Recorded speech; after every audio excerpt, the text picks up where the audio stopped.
ਅਗਰ ਤੁਸੀਂ ਚਾਹੁੰਦੇ ਹੋ ਨਾ ਤੁਹਾਡੀ ਔਲਾਦ ਅੱਛੀ ਹੋਵੇ ਤੇ ਸਭ ਤੋਂ ਪਹਿਲੇ ਬੀਵੀ ਨੂੰ ਚਾਹੀਦਾ ਕਿ ਆਪਣੇ ਖਾਵੰਦ ਦੀ ਇੱਜ਼ਤ ਕਰੇ, ਖਾਵੰਦ ਦੀ ਕਦਰ ਕਰੇ। ਖਾਵੰਦ ਆਵੇ ਤਾਂ ਥੋੜੀ ਦੇਰ ਬਾਅਦ ਡਰ ਜਾਣਾ, ਇਹਤਰਾਮਨ ਮਤਲਬ ਖੜੇ ਹੋ ਜਾਣਾ ਜਾਂ ਪਾਣੀ ਲਿਆ ਕੇ ਦੇਣਾ। ਇਹ ਚੀਜ਼ਾਂ ਬੱਚੇ ਦੇਖ ਰਹੇ ਹੁੰਦੇ ਆ, ਇਦਾਂ ਹੀ ਆ ਜੀ। ਬਿਲਕੁਲ ਉਹ ਕਹਿੰਦੇ ਹੁੰਦੇ ਖਰਬੂਜ਼ੇ ਨੂੰ ਦੇਖ ਕੇ ਖਰਬੂਜ਼ਾ ਰੰਗ ਫੜਦਾ ਆ।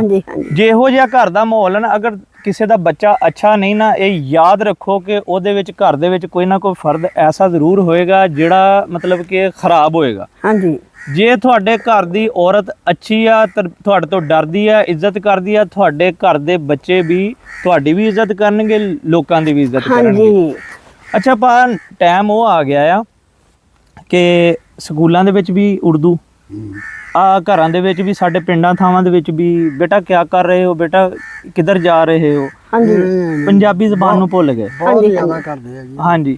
ਤੇ ਹਾਲਾਂਕਿ ਪੰਜਾਬੀ ਅਸੀਂ ਜਦੋਂ ਮਤਲਬ ਕਿ ਤੁਹਾਡੇ ਉੱਥੇ ਬੈਠਦੇ ਹੁੰਦੇ ਸੀ ਡੇਰੇ ਤੇ, ਉੱਥੇ ਬੈਠ ਕੇ ਤੇ ਅਮੇ ਉੱਥੇ ਬਜ਼ੁਰਗਾਂ ਨੇ, ਸਿਆਣਿਆਂ ਨੇ ਬੈਠਣਾ ਤੇ ਅਸੀਂ ਗੱਲਾਂ ਸੁਣਨੀਆਂ ਉਹਨਾਂ ਦੀਆਂ। ਹੁਣ ਕਈ ਲੋਕ ਕਹਿੰਦੇ ਆ ਕਿ ਉਮਰ ਭਾਈ ਤੁਹਾਨੂੰ ਬੜੀਆਂ ਸੋਹਣੀਆਂ ਗੱਲਾਂ ਕਰਦੇ ਹੋ, ਇੰਨੀਆਂ ਗੱਲਾਂ ਕਿੱਥੋਂ ਸਿੱਖੀਆਂ? ਇਦਾਂ ਹੀ ਥੜਿਆਂ ਤੇ ਬੈਠ ਕੇ ਜੀ, ਸਿਆਣਿਆਂ ਦੇ ਕੋਲ ਬੈਠ ਕੇ। ਉਹ ਸਿਆਣਿਆਂ ਨੇ ਗੱਲਾਂ ਕਰਨੀਆਂ, ਅਸੀਂ ਉਹਨਾਂ ਨੂੰ ਅੰਮੀ ਜੀ ਰੋਕਣਾ ਨਹੀਂ ਹੈਗਾ, ਨਹੀਂ ਰੋਕਣਾ। ਅਸੀਂ ਉਹਨਾਂ ਦੀਆਂ ਗੱਲਾਂ ਸੁਣਨੀਆਂ ਔਰ ਉਹ ਮਜ਼ਾ ਦੇਣੀਆਂ ਗੱਲਾਂ। ਔਰ ਗੱਲ ਸਿਆਣਿਆਂ ਦੀ ਕੋਈ ਨਾ ਕੋਈ ਫਾਇਦਾ ਦੇ ਜਾਂਦੀ ਹੈ। ਤੇ ਗੱਲ ਇਹ ਆ ਕਿ ਅਗਰ ਤੁਸੀਂ ਚਾਹੁੰਦੇ ਹੋ ਨਾ ਸਾਰੇ ਦੋਸਤ ਕਿ ਤੁਹਾਡੀ ਔਲਾਦ ਅੱਛੀ ਹੋਵੇ, ਤੁਹਾਡੀ ਔਲਾਦ ਤੁਹਾਡੇ ਕਹਿਣੇਕਾਰ ਹੋਵੇ, ਤੇ ਸਿੱਧੀ ਗੱਲ ਆ ਕਿ ਆਪਣੀਆਂ ਸਾਡੀਆਂ ਜਿਹੜੀਆਂ ਭੈਣਾਂ ਉਹਨਾਂ ਨੂੰ ਮੈਂ ਕਹਾਂਗਾ ਕਿ ਆਪਣੇ ਖਾਵੰਦ ਦੀ ਇੱਜ਼ਤ ਕਰੋ। ਖਾਵੰਦ ਤੁਹਾਡਾ ਘਰ ਆਂਦਾ ਆ, ਸਹੁਰਾ ਤੁਹਾਡਾ ਘਰ ਆਂਦਾ ਆ, ਡਰ ਜਾਇਆ ਕਰੋ 2 ਮਿੰਟ ਵਾਸਤੇ।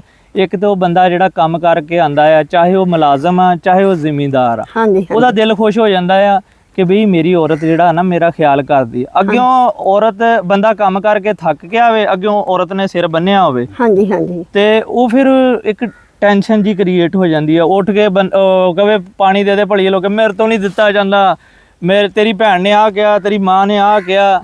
ਉਹ ਨਾ ਬੰਦਾ ਇੱਕ ਤਾਂ ਵਿਚਾਰਾ ਆਪ ਮਿਹਨਤ ਮਜ਼ਦੂਰੀ ਕਰਕੇ ਆਂਦਾ, ਇੱਕ ਹੋਰ ਉਹਨੂੰ ਟੈਨਸ਼ਨ ਬਣ ਜਾਂਦੀ। ਉਹ ਤੇ ਉਹ ਵਿਚਾਰੀ ਕੀ ਕਰੇ, ਕੰਮ ਕਰ ਥੱਕ ਜਾਂਦੀ ਆ ਵਿਚਾਰੀ ਔਰਤ ਵੀ।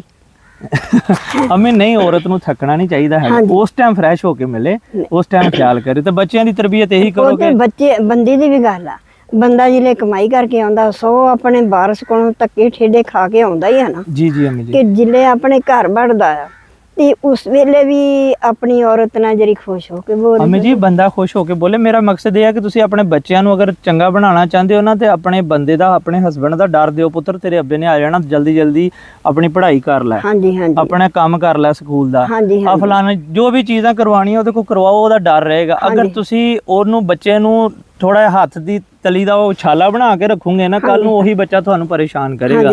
ਤੇ ਲਿਹਾਜ਼ਾ ਮੈਂ ਇੱਥੇ ਡੇਰੇ ਤੇ ਆਇਆ ਸੀ, ਮੈਂ ਬੱਚੇ ਵੱਲ ਦੇਖਿਆ, ਇਹਨਾਂ ਦੇ ਬੇਟੇ ਵੱਲ, ਕਿ ਇਹਨਾਂ ਨੇ ਆਪਣੇ ਬੇਟੇ ਨੂੰ ਇੱਕ ਵਾਰੀ ਆਵਾਜ਼ ਦਿੱਤੀ, ਉਹਨੇ ਗੱਲ ਸੁਣੀ। ਗੱਲ ਇਹ ਆ ਕਿ ਇਸ ਤਰ੍ਹਾਂ ਦੀ ਔਲਾਦ ਉਦੋਂ ਹੀ ਬਣਦੀ ਹੈ ਜਦੋਂ ਘਰ ਦੇ ਅੱਛੇ ਹੋਣ, ਮਾਂ-ਬਾਪ ਅੱਛੇ ਹੋਣ। ਹਾਂਜੀ, ਸਾਡੀ ਭਾਬੀ ਅੱਛੇ ਆ ਤੇ ਉਹ ਬੱਚਾ ਵੀ ਇਹਨਾਂ ਦਾ ਕਹਿਣੇਕਾਰ ਆ। ਤੇ ਇਸ ਵਾਸਤੇ ਪਿੰਡਾਂ ਥਾਵਾਂ ਤੋਂ ਦੂਰ ਨਾ ਬੱਚਿਆਂ ਨੂੰ ਕਰਿਆ ਕਰੋ, ਪਿੰਡਾਂ ਥਾਵਾਂ ਦੀ ਆਪਣੀ ਸਕਾਫਤ ਔਰ ਵਿਰਸਾ ਦਿਖਾਉਂਦੇ ਰਿਹਾ ਕਰੋ। ਪਿੰਡ ਹੀ ਆ ਜੀ।